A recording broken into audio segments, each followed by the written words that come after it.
Agar sizda bo'yinda, bel qismida grija bo'lsa, davolansangiz o'tib ketmayotgan bo'lsa, koksartroz, gonartroz kabi suyak yemirilishi kasalliklari bo'lsa, doimiy davleniyadan aksiyat cheksangiz, bosh aylanishi, quloqda shum bo'ladigan bo'lsa, videoni oxirigacha ko'ring, ajoyib yangiligim bor.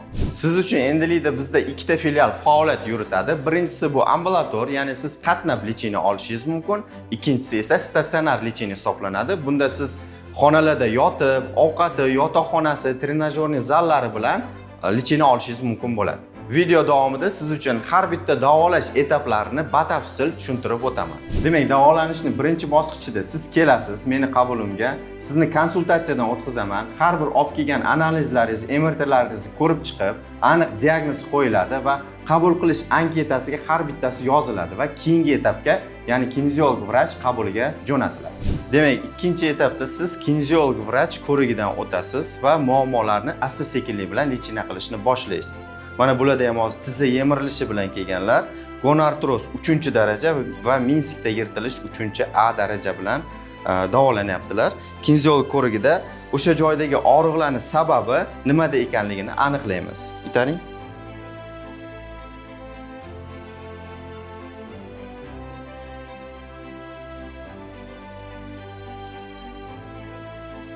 Mana ko'rib turganingizdek, bizda hozir faqatgina kineziologiya qilinmaydi. Birinchi etapda to'liq konsultatsiyadan o'tasiz, aniq diagnoz qo'yiladi. Keyin ikkinchi etapga kineziolog vrachga borasiz va kineziolog o'z korreksiyasini qiladi. Uchinchi etapda esa mana bunaqa apparatlar qo'yiladi. Bular uvchi sakson, asosan gonartroz, koksartroz kasalliklarida ishlatiladigan apparat. Bu tashqi tomondan teringiz muzday turgani bilan ichkaridan suyagingizdan qizdiradi va ilikkacha yetib borib, o'sha joydagi qon aylanishi va regeneratsiyani kuchaytirib beradi. Bu apparatimiz esa mineral terapiya deyiladi. Mineral terapiya apparatimiz ichida bachogi bor, alyuminiy, uning ichida esa kalsiy, magniy tuzlari bor. Bularni qizdirish natijasida suyakka to'g'ridan-to'g'ri shu elementlarni yetkazib beradi. Keyingisi esa bioelektrik tok deyiladi. Bunda mushaklarda bo'ladigan spazmlar olinadi, trigger tochkalar, og'riqli qotib qolgan mushaklar bo'shashtiriladi. Va o'sha joyda agar oyog'ingiz muzlasa, doimiy muzdek yoki qizib yuradigan bo'lsa, o'sha joydagi impulslarni tiklab beradi. Keyingi bemorimizda esa qon bosimlari baland bo'lgani uchun umurtqa pog'onasining ikki chetidagi fatsiyalarni tortishga shishali bankada olov bilan qo'yamiz. Bu fatsiyalarni tortib o'sha joydagi nervlarni qo'yib yuboradi agar siqilgan bo'lsa. Demak, keyingi etapimiz bu 4-etap, ya'ni bizda kineziologiya bo'ldi, fizioterapiya apparatlar oldingiz.